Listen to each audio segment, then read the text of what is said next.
লোকসভা নির্বাচনের ফলাফল ঘোষণা হওয়ার পরই গোটা রাজ্য জুড়ে হিংসা অব্যাহত।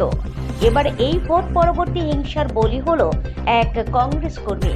তাকে পিটিয়ে খুন করার অভিযোগ উঠেছে শাসক দল তৃণমূলের বিরুদ্ধে। পাল্টা অভিযোগ অস্বীকার তৃণমূলের। গতকাল রাত্রে ঘটনাটি ঘটেছে মালদার মানিকচক থানার গোপালপুর গ্রাম পঞ্চায়েতের জেসার তলটা এলাকায়।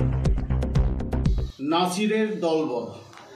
নাসির হচ্ছে যে গোপালপুর অঞ্চলে, মানিকচক ব্লকে গোপালপুর অঞ্চলের তিনি হচ্ছেন একজন প্রেসিডেন্ট টিএমসির। তার নেতৃত্বে সেই ওখানেই ছিল আকমাল নামে একটি ছেলে, তারা দুইজন মিলে বাইক নিয়ে আসছিল, সেখানে ফেলে দিয়ে দু পা তাদের কেটে দেওয়া হয়।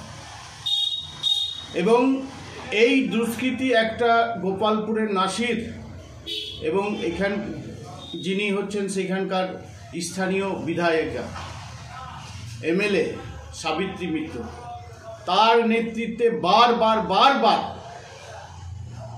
ওখানকার মানুষ মার্ডার হচ্ছে, খুন হচ্ছে, বোম দিয়ে বাড়ি উঠিয়ে ভেঙে দেওয়া হচ্ছে, এই সমস্ত কিছু হচ্ছে। আর মানিকচকের আইসি একটা অপদার্থ একজন অফিসার, তার পূর্ণ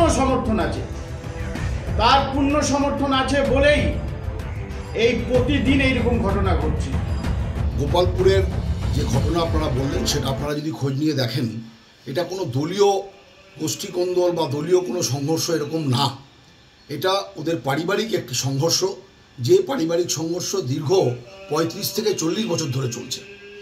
আর পুলিশ মালদা জেলায় অত্যন্ত সিরিয়াস এবং অ্যাক্টিভ। আপনারা রেস্ট অ্যাসিওর থাকুন, police will take action against this incident. আর অপরাধী কোনো দলের হয় না। এই অপরাধ যারা করেছে বা অপরাধী যারা সংগঠিত করেছে, তারা অবিলম্বে অ্যাকর্ডিং টু ল পেনালাইজড হবে।